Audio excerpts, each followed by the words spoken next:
Greetings and salutations, humans of Earth. Once again, it is Red Wild Rider coming at you live from the secret underground bunker buried in an asteroid somewhere in the asteroid belt. Maybe heading for the Oort cloud later. Get as far away from this virus junk as possible. So what's up? Glad to see you all here. And it's a historic day today, July 1st, 2020. Because after 4.5 damn months of waiting, Theros Stargazing is finally in the house. It got here just a little bit ago. I've been waiting 4.5 months. I wasn't one of the people who was lucky enough to be in that early batch where they got the full Theros boxes. I'm so glad this is finally in. I can't wait. Let's get down to business. So I'm going to start cutting this box open over here. See if I can do this without hurting myself or the playmat or anything else going on around here. So far, one side good, other side good. It's a little saw in action over here. So try to be a little careful. Okay, this is opening actually pretty easily. I can put the knife down. And let's back this bad boy up and start unleashing, yes, the one pity pack. After they gave people entire boxes for ordering a $50 International Women's Day thing or a $40 single Theros kit, got a full box of these things. I got one. Okay, but just remember, Wizards cares. So yeah, so we'll get that out of the way. Hopefully nobody saw my address or anything. I think I moved it out of the way fast enough. If not, this video is going to get deleted later. Don't worry about it. It's fine. Anyway, so let me get these boxes out. I ordered the full set, which is part of the reason why I'm disappointed that they only sent us one pack. I mean, yeah, could have sent one pack box, you know, considering that I bought all this product. But no, alas, you know, for a company, when you make a mistake and you do too much when you were planning on only doing a little bit, you should honor what you did for the people. And yeah, everybody should have gotten the full box of collector's boosters. That's the way you do business. You don't alienate your customers. You don't make your customers feel like they missed out on really good on a mistake you made just because, you know, it happened to be the wrong day and things just happen to not break right for them. It's ridiculous. It's not my fault. You know what I'm saying? It's not, you know, you guys screwed up. That's what you have to do. I mean, you know, we've seen examples of this recently even. So I'm going to get right down to business. I'm going to start breaking these things apart.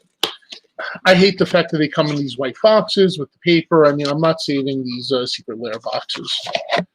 Well, I'm going to find someone to give them to. Ideally, I'd rather not just, you know, throw them out because they're still boxes. But yeah, all this extra stuff, we don't need this, Wizards. Come on, guys. All right, you just slide these out. Then I forgot how this works from the last time. Was it that you had to pop this open? Well, yep, you had to pop it open. Okay, I'm a knucklehead. But we knew that already. So the first pack, I want to get the Planeswalker card out because this is the big surprise. I mean, everything else we know what's coming. So the first surprise Planeswalker I get, now I believe this is anything that could be red, green, or white. So I got, come on, come out cleanly. Got a Johnny the Greathearted. It's not bad. He's one of the rare Planeswalkers from the set. I got Sorin in my Bitter Blossom one, so that worked out. And Johnny the Greathearted. Very nice. I like. And I play this in one of my decks, so that's even better. Okay, so surprise number one is out of the way. I know it's in here. We'll pop them out anyway because I mean, I'm going to take them out regardless. Oh, all this unnecessary packaging. Jeez. Super thick plastic that's going to go right into my recycling bin. Come on. All this extra cardboard and junk. Ah. But anyway, so in this pack, you get Heliod, God of the Sun, which is from the original Theros block, the white god. And you get Karametra, God of Harvest, the green-white god from the same block. And then Erois, God of Victory, also from the same block. I know I play Heliod and Erois in decks, so I'll be definitely using those.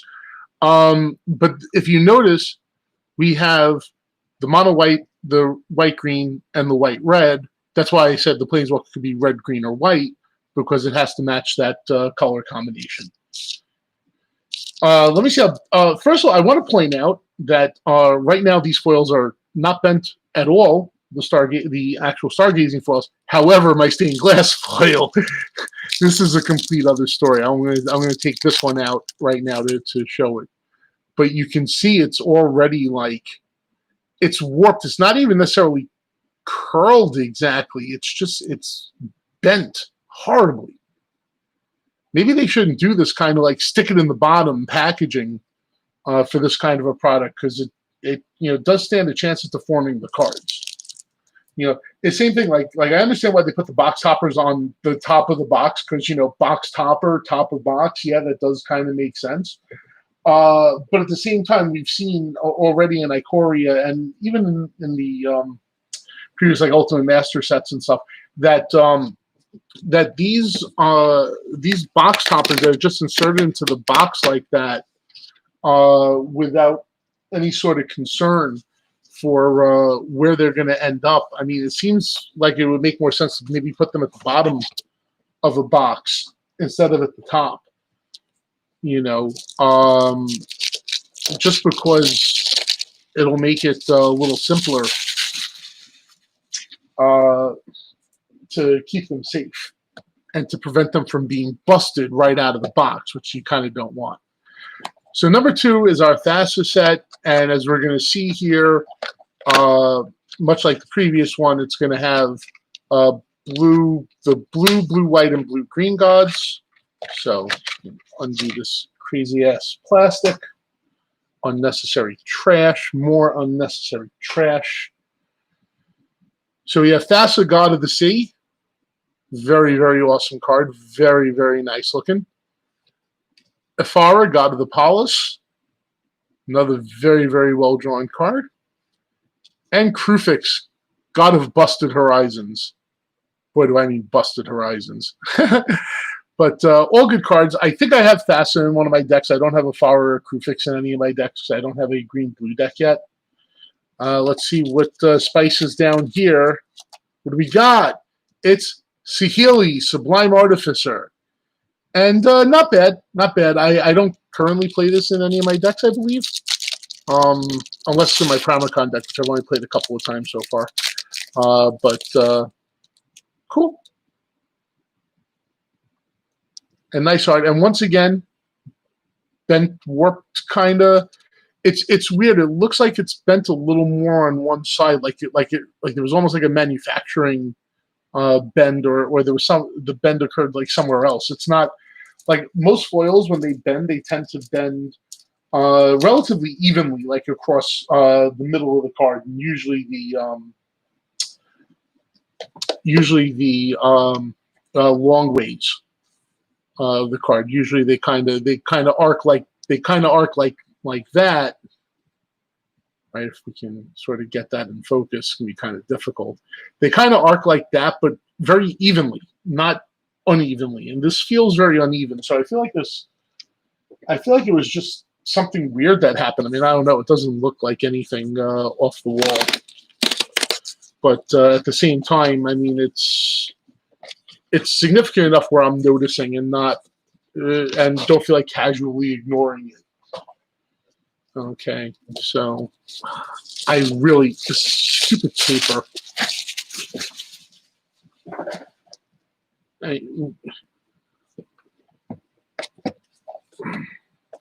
So here's the black, blue, black, and white, black gods, all of whom I believe I play. I know I definitely played the blue, black one because it's one of my commanders. Although I have to totally rebuild that deck. That's a whole other story we'll get into another time when I finally start doing things like, I don't know, like actually doing commander deck tests and stuff. I'm sorry. I'm super lazy. And one thing I've learned is that I really cannot stand the editing process. I really don't want to do it. I still have my collector's box video for my Coria that I think I'm just going to put out very soon. So I'm going to have Core 2021 stuff very soon as well. I just have to, go out and get it. So here's Erebos, God of the Dead. Fenex, God of Deception. He's the one I use as commander. Because mill. And Atheos, God of Passage, who's like ridiculous in value. So got those guys. Now let's see what Planeswalker's in the bottom of this one. What do I got here? It is yes! This is exactly what I was hoping for. Oh, I was hoping I would get this because I don't have Nicol Bolas Dragon God. So now I do. Let's bust this one out of it. I guess we're busting them all out of plastic. Why the hell not? We're gonna just do it later anyway. Trash. And this one is not nearly as bent as the other ones, I'll say. But Nicol Bolas Dragon God. Finally, I have a Nicol Bolas Dragon God. Woo! Okay. So was this worth it? Hell to the yes. Although I'll tell you, I'm not getting another Secret Lair after this one. It's not just the 4.5 months. It's not just the issue with the compensation. It's not just the fact that there's 50 Secret Lairs coming out all the friggin' time now. Although all of those are parts of what goes into my thought process. But this product has turned into, I mean, it seemed like it was going to be something fun, and now it just seems like more ways for Wizards to try to extract money from us. And they've done so many other things to extract money from us. It's like now you're doing this too. It's like they're literally doing everything they can to try to extract every last dollar out of their players. And it's annoying at this point. It's gotten to the point where I'm just tired of dealing with all the product and all the stuff. And then, reprint cards that need to be reprinted. Fetch lands, reprint them, you cowards. So here's the red pack. Perforos, God of the Forge. Very, very nice looking art. Mogus, God of Slaughter. I believe I have him in one of my decks. I think I have Perforos in one also, but I have to check. And Keranos, God of Storm, so I definitely have in my Joyride deck. Really, really good card in that deck. Because revealing the first card I draw each turn, if I draw a land card, well, I get to, dig a little deeper. And if I don't, I get to do a little extra damage. It's more about getting that extra draw every turn and not having to worry about it. Secret Planeswalker in this pack is, oh, I see why they're bending too, because the freaking glue on the bottom of these things too. Which is another.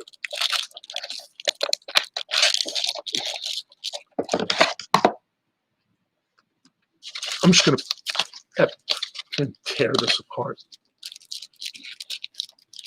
Oh my God, is it another Nicol Bolas? I think it's another Nicol Bolas. So I'm just going to do this because that glue is not coming off. And sure enough, it is a second Nicol Bolas Dragon God. Holy crap. Wow. That's cool. All right, I went from 0 Nicol Bolas to 2 Nicol Bolas. All right. Then, yeah. But yeah, look at this glue. I mean, that would have bent the card if I kept pulling on it with the card in there. Nonsense packaging and excessive packaging. Oh my God, the commander decks too. Excessive packaging. There's no need for this. There's really no need for it. Got to cut down on this stuff. Seriously. All right, last box, and we'll do the Theros Collector's Pack, the Pity Pack, and then I'll be out. I got things to do. I'm sure you all got things to do. I'm glad you're spending this little bit of time with me. And listening to me rant and watching me open stuff that, for the most part, you already know what's inside. Yeah, but it's fine. Anyway, last box is our Green God and her buddies. Let's just do it that way. Okay. Oh, Nylea went flying. So we have Nylea, God of the Hunt. We have Dead Xenagos, God of Revels, because he's dead. And Freaka, God of Affliction. Final Planeswalker in all this. This one had no adhesive on it whatsoever. Is Tamiyo, Collector of Tales. Not bad. So I only got one of the uncommon Planeswalkers. I got two Mythic Planeswalkers, both Nicol Boluses, and two rares, Johnny and Tamiyo. So that was actually pretty good for the bonus cards in the Stargazing boxes. A lot of the openings that I saw of people opening all five of these Stargazing packs, most of them got only like one rare out of the five, or one rare or mythic out of the five. So Theros collectors packs. I opened a box of these on my channel. You can see the video somewhere. So we know basically what we have here right now in this pack. It's going to be 4 commons, and of course one was a basic land. Excuse me. The commons, who cares? 5 commons. Whoopsie. 6 commons. Oh, wait a minute. That's right. It's 6 commons, 2 uncommons, a foil full art, very nice forest. Oh, 2. That's right, 2, because you get the planes. Our Planeswalker deck card, or was it Planeswalker? No, not Planeswalker deck card. Elspeth's Devotee, one of the rares. Not bad. Behind that is our box topper, non-foil, Atris Oracle of Half-Truths. Our shiny is a box topper Nightmare Shepherd. Okay, so I got a box topper out of it. Not the worst. I mean, it's Nightmare Shepherd. Behind that is Erebos and a foil Timuret. But I ended up getting a box topper and a mythic out of the pack, so I guess it's all right. I feel bad for people who open this and end up getting, like a Timuret and another Timuret, and they get like the jankiest of jank rares in these spots, and they get like one of the uncommons in that spot. I mean, there was so many places where this pack could have gone wrong, and it turned out this pack actually didn't do too bad after all. Getting the foil box topper and the mythic was fine. So that's about it. Like I said, thank you for spending your time watching this video. Please subscribe to my channel, hit the like button on the video, bell and other YouTube-y kinds of things. Just do them all. Why not? You'll love me. Please. That's enough. I'm out. Red Wild Rider signing off. Peace.